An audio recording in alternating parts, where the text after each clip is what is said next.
یو اعتراض دی او دا خصوصا په دې دور کې کیږي. اشکال د غلامۍ مسئله د اسلام نه شروع ده یا د اسلام نه بعد شروع ده. در اصل صورت داسې دی چې زه اکثر وایم نوجوانان راپاسېږي 2025 دی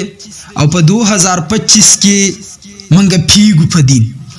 موږ پیږو، موږ تاریخ کتلی، موږ پیږو، موږ دا کتلی، موږ څه باندې پیږي. زه خو وایم که نه لاهور کې به ښځو پرتوګونه نه اغوستو،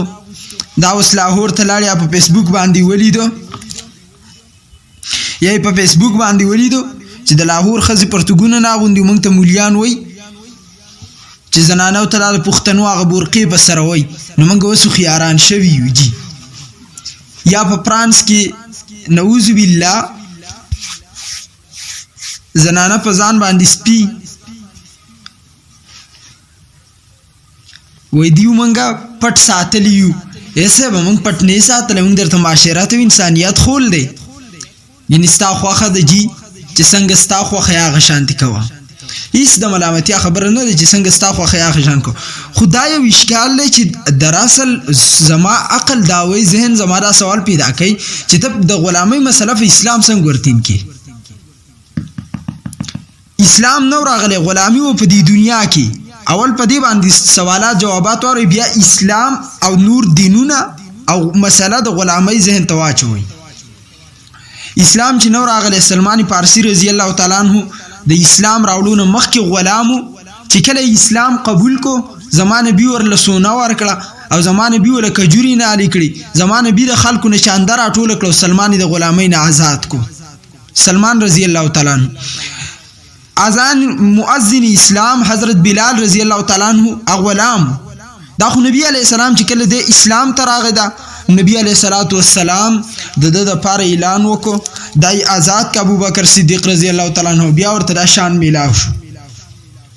دغه شان محمود غزنوی چې کله هندوستان هغه فتح کو، په دې کې یو کس ونیو او هغه کس له دومره تربیت ورکړي اسلام ته. ګورئ چې کله محمود غزنوی په یو علاقه والی جوړاو او کیناو نو په جړا شو، نو محمود غزنوی ته تاسو وکړي چې سیب ته ولې جاړي، او ورته ویل حضرت زما مور به د محمود غزنوی ستا د نوم نه منګي رولو، او ویل به چې وده شه محمود غزنوی راغی. لیکن نن چې زه ګورم که زما مور ژوندی وی ما به ورته ښودلی وی چې مور تا خو محمود غزنوي نه موږ ته بلا جوړه کړې وه. هغه محمود غزنوي زه د غلامۍ نه راواغستم، د باچایۍ په تخت باندې کېنولم، د غریبۍ نه راواغستم، د امیرۍ په تخت یې کېنولم. که دا غلام نه جوړ شوی دته به دومره مقام حاصل شوی وی نه. صاحب اول اسلام مطالعه که دا تش د ډوزو شی نه دی. نن سبا نوجوان د قرآن تلاوت نه کوي، یا به د کتاب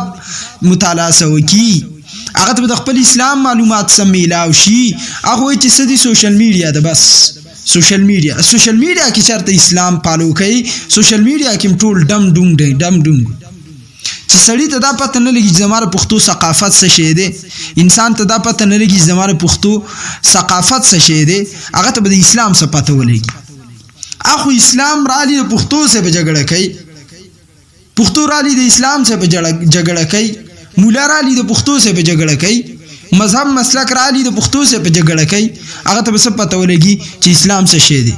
هغه ته به څه پته ولګي. بهرحال داسې ډېر واقعات دي چې تاسو کله اسلامي کتاب وګورئ، تاسو به کې داسې ډېر معلومات میلاو شي چې اسلام د غلامۍ نه انسان کم حدودو ته رسول دی. ان تر دې عمر فاروق رضی الله تعالی عنہ هغه والی جوړ کو، یو کس چا ورته ویل دا غلام دی، عمر ویل قرآن ورته ډېر یاد دی. د عمر په دور کې چې څومره د اسلام سره مناسبت راغلی، که غلام دی هغه ته هم غټه درجه ورکړله. بل دا یاد ساتئ چې دا غلامۍ مسله اسلام کې نه ده، د مخکې نه را روانه ده، او غلامي یو غیب عرفي دی. غیب عرفي به تاسو څنګه پیژنئ؟ که سوچ وکئ یو غیب شرعي لکه زنا په معاشره کې غیب عرفي دی، د وجې نه د انبیاو په بیبیانو کې کافر راغله، دا غیب شرعي دی. خو غیب عرفي الله د نبی کور ته نه دی داخل کړي، یعنی زناکار خزه چرته د نبی په نکاح کې نه دراغلی، په حاش خزه چرته د نبی په نکاح کې نه دراغلی. دغه شان غلامی او غیب عرفي دی، دا غیب شرعي نه دی. که غیب شرعي صرف په اسلام کې وي، دا غیب عرفي دی، دا په هر یو دین کې دی، د مخ کې نه روان دی. او هغه څنګه د زینب بنت جحش رضی الله تعالی عنها د قریش د خاندان نکاح چې د حضرت زید بن حارثه سره شو، کوم ته چې زید بن محمد وایو، نو هغه بارک علماء لیکل دي چې غیب عرفي فواجب هغه په خاون باندې د دې سبب په جګړه کې اوچته ده. نو زید رضی الله تعالی عنہ غیب عرفي چې هغه کې غلامی مخ کې پاتې شو، حالانکه چې دغه وخت کې آزاد. نو غیب عرفي په غیب شرعي نه وراچي، اسلام ته دا بنیاد نه غني، بلکې دا د معاشري غیب، دا د اسلام خبره نه ده. خو تاسو یو مسله کې دلته تمزین کولاو کوي، ډیر خلک دسي چې هغه غیب عرفي رالي د معاشري غیب عرفي او هغه په اسلام ورتین کوي. مثال به تور باندې یو کس وای چې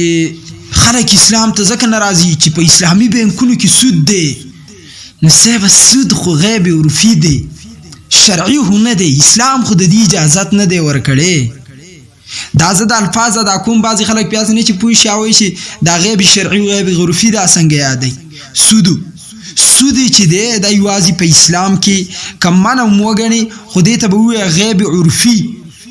غیب شرعي به نه ګڼي چې دا زموږ په شریعت کې دا غیب دی. نعوذ بالله نعوذ بالله. شریعت د سود اجازت نه دی ورکړی، دا غلطي د دې اشخاصو ده، د دین نه ده. او دین چې دی دا د اشخاصو تابع نه دی، اشخاص چې دی دا د دین تابع دي. انسان د دین تابع دی، دین د انسان تابع نه دی. نو یو سړی سود کوي، نو دین به ته د دې سودګر نه تابع کې، دا سودګر به د دین تابع کې چې دا سړی به کې غلطه کوي. کني بیا په اسلام کې قوانین ولې نازلې دو، سزا ولې نازلې ده. یو ذهن تملیږي، خو بیوقوف را پاسې جی عیسائی نه مسلمانې ده واجه وی چې ستاسو په بینکونو کې سود دی، ستاسو په بینکونو کې سود دی. نو ته به ورته وایې چې زمونږ په دین کې سود نه دی، ته زمونږ دین ته راشه، زمونږ دین حق دی، زمونږ دین اسلام حق دی، ته زمونږ دین ته راشه. دا زمونږ د دین مسله نه ده چې ته سود کوه، زمونږ په دین کې منع ده. یو سړی کې څه بي کې لکه دی کې یو کس دی نامې خو راته نه دی، نن سبا هر سړی ځان ته د ملحدینو ډاکټر وایي، هر سړی داسې خوشحال دی چې دا داسې ښه مسله ده. حالانکه دی کې زه خو وایم چې ګوتې پکې انسان ونه وي. زه چې د مولانا غلام حضرت غلام حنفي رحمت الله علیه د ده په باره کې اکثر زه وایم چې دا عالم زما خوښ و، اگر که د سلسلې سی پی ای سره تعلق ساتو، اگر که د غلطیان یي، خو زما خوښ و. د دې وجه څه ده؟ د بعضې عالم دین په بیان کې عشق پروتي چې تا اسلام ته رابلي، شکوک و شبهاتو ته دې نه اچوي، حالانکه د ده نه زیات اختلاف بل یو هم نه دی کړی. د چې کوم کتاب تشریحات نابغه لیکل دی، زه تاسو ته هم د ابتدا نه چې په ده کومې کالټۍ اړول دي په دې باطل پرستو څه وایم، لیکن د یو کس الفاظ داسې د هغه انداز داسې چې هغه ستا په ذهن کې شکوک شبهات نه راولي. الیاس ګومن صاحب ته ګورئ، استاد جي ته د هغه بیان ستا په ذهن کې شکوک شبهات نه راولي، تا کې ګرمایش راولي، شریعت ته دې راړئ. او د بعض انسان بیان داسې چا ډېر ښکلی بیان کوي، ځان ته اصلاح پرست وایي، لیکن معاشره ټوله په فساد کې مبتلا کړه. د هغه الفاظ داسې دا بعضې سړی چې د الحاد په خلاف لګیای، د ده خیال دی چې زه داسې لوی جهاد کوم، حالانکه دی خو دوه پوهې کی، لیکن لس ګمراه کی. هر سړی خو د ده په الفاظو نه پوهېږي، هر سړی. نو دی مولانا غلام حضرت حنفي شهید رحمت الله علیه خبر لیکلی و، زما ډېره خوښه وه. الرحمن علی العرش استوا د دې آیات باندې د وضاحت لیکلی او هغه داسې لیکلی و چې سیبا یاد ساتئ، ګورئ دا مسله مه چیړئ. امام مالک صاحب هم فرمایي چې په دې مسله کې کوم انسانان ګوتې وایي که نو کوم ملا بدعتي دی چې بحث مباحثې پکې کوي، دا مه چیړئ، متشابهات دي. نو ته په دومره ښکلي انداز کې به د آیتونو بعض لیکلی و چې نه د انسان عقل یې متاثره کاو، نه انسان د دین نه اړاو. نو بعض انسان له الله داسې کار ورکړی، داسې ذهن وله ورکړی، داسې ترتیب یې وله ورکړی چې ګورئ ډېر افضلي. بهرحال ارسله وې زه د الحاد ډاکټر یم نو هغه لګیا دی اوس لکه الحاد یوازې دا خو نه دی چې د الله د وجود نه دی انکار وکړو الحاد خدام د پیر صاحب الحاد خو دې ته وایي چې دا کومه لوبه تا شروع کړل الحاد وایي چې په دین کې کوم شی ثابت دی انکار ته وکړي معتزله کې په بعضې باندې د الحاد فتوا ولې لګېدل د دې وجه دا ده ته وایي چې دوی د ثابت شده شي عذاب قبر نه انکار کړل دی د نبی علیہ السلام د قبر د ژوند نه انکار کړل دی د الحاد فتوا فی لګېدل نو یو الحاد په دین دی الحاد په دین کې دن نه دی دا د غټ فساد دا دی په ټولو کې سو یو سړی د الله وجود ومني ونه مني زه تاسې ویم هندو د الله وجود مني د دنیا 4000 مذهبونو کې صرف دا یو الحاد دی چې د الله د وجود نه انکار کوي چې دومره خلک د الله جل جلاله وجود مني د رب وجود مني ته ورته سوی جنتی ورته نه ولی عقیده د اسلام نه مني نو په دې اسلام کې دنه چې دا کم بګاړ شروع دی وای زه د الحاد ډاکټر یم زه د الحاد دایم خله دې لګه سم کال پاس دې لګ سم کا شان دې لګ سم کا پزان کې لګ حیا غیرت پیدا کته دې ل نه راغله په دې مسلو کې صحابه منه کړل پیغمبر چې د تقدیر په مسایلو کې ګوتی مو خی بس ما تاسو کې ما تاسو د خپل आवाज پاتې نشي دا به کوم چې جوړیږي څنګه راوځي کله دې څه طریقه د چاړيګانو علاج ډاکټرانو کې ناغره یا هغه ویل چې دا موږ ته زمونږ په انګلند کې زمونږ دی د وی ملحد څخه باس کا د اصلي ملحد دا جنگ جګړې موږ ته ویل اسلام نه دی خو د جنگ جهاد یاد د خبيثه غار کا ټول تحقیق ورته وایي چې جنگ اول چا شروع کړل جنگ اول چا شروع کړل اسلام په کوم حدودو کې جنگ د جنگ اجازه ورکړي چې تا یو د جهاد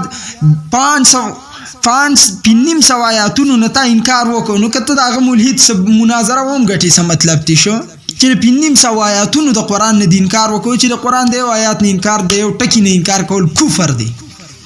اب آپ مجھے بتائیں زه غلط نن سبار سره زه د الحاد ډاکټر يم د الحاد ډاکټر پیږي پینو برحال غلامي مسله ده نو تاسو یاد ساتئ چې اسلام په دې کې بیا څومره حدود کار وکړو اول خودي غلامي آزادولو ته ډیر زیاته ترجیح ورکړه او په غلامي کې مثلا زهار یو سړیو که زهار وب تاسو پیژنئ محرمات ابدیو سے تشبیه یو سړی ورکړه خزي ته ویل چې ته په ماده سي لکه زما مور او غصه کې ورته ویل ته په ماده سي لکه زما مور په دې انداز وس اسلام وی چې دا به غلام آزادې خوا که کافر آزادې او که مسلمان آزادې ابي بتاو اسلام په کفاره کې څوک کې خودو د انسان 60 آزادول کله چې د مؤمن مسلمان خطا باندې قتل کو قصدن نو خطا پتا باندې فرض اسلام ګرځي لازم ګرځي چې تبه مؤمن غلام آزادې مؤمن غلام آزادې وسګور او در قران په سله صرف زوی چې په دې کې څومره غټ کار وکړو یو سړی په رمضان کې د خپل بیبي سره جما وکړه په ورځ کې غلام آزادول دي او ستو اسلام په مسائلو کې په کفاره کې د غلام 60 آزادول کې خو یو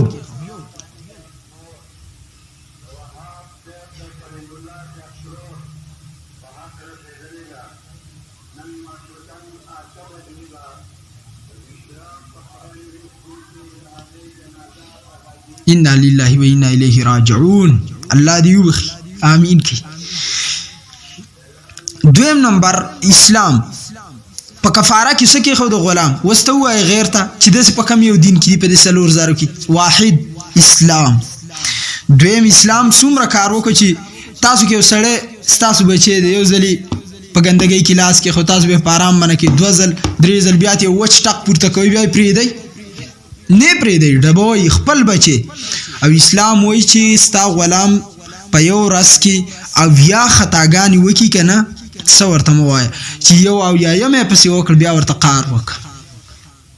ته ما تاسو وایي چې په اسلام په مسله د غلامۍ کې کم نرمي کړه خلک یو قدس एकदम من کوله چې غلامی بنده دا غي به سره اوتلو لکه اسلامي جنگ کېدو نو په دې کې په جنگونو کې په هزار خلک د کافرو د مسلمانانو په لاس کې راغلي نو که اوس ټولې قتلولې بیا به هم دوی په اسلام اعتراض کولی چې وګوره په دې کې سری آیات نشته ټول قتلی یو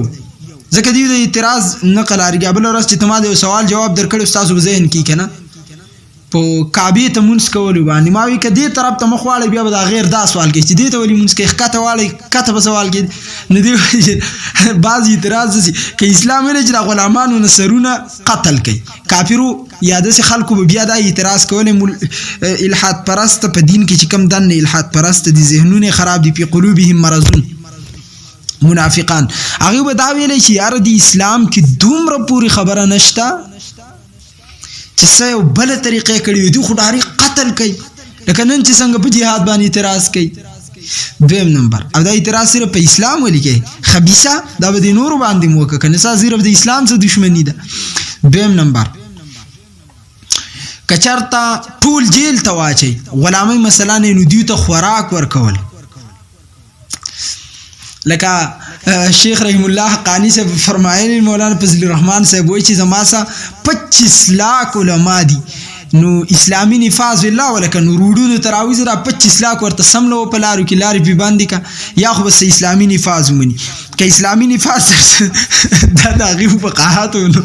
که اسلامي نفاذ یې در څه نه مني نو بیا به داسې وکړي چې تاسو به جیل ته واچئ نو له پاکستان په خزانه کې دومره طاقت نشته چې 1000 مولیانو ته خوراک ورکړي 25,000 ته به د کوم طرف ورکوي نو زه تا ته وایم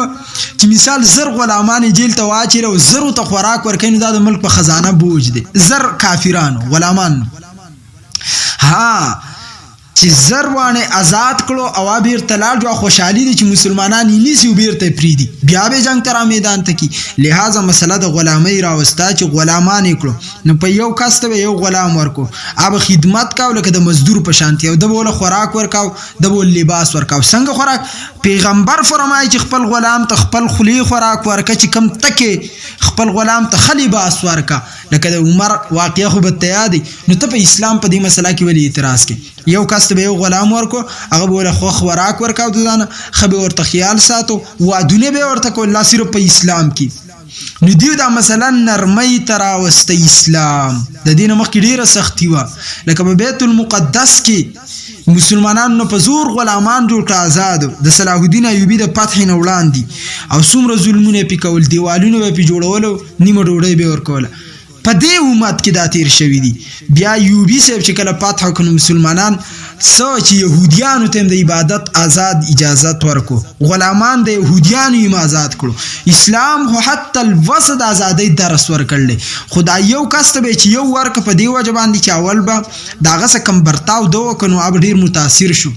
نو بیا به مؤلفه قلوب اسلام ته به زړه راواړېدو لہذا دا اعتراض په اسلام باندې نه دی دا اعتراض در اصل ستا په ذهن کې ګند دی خپل اسلام دې نه دی مطالعه کړی خپل دین دې نه دی مطالعه کړی که دا دې وي بیا به دا اعتراض تا نه وکړی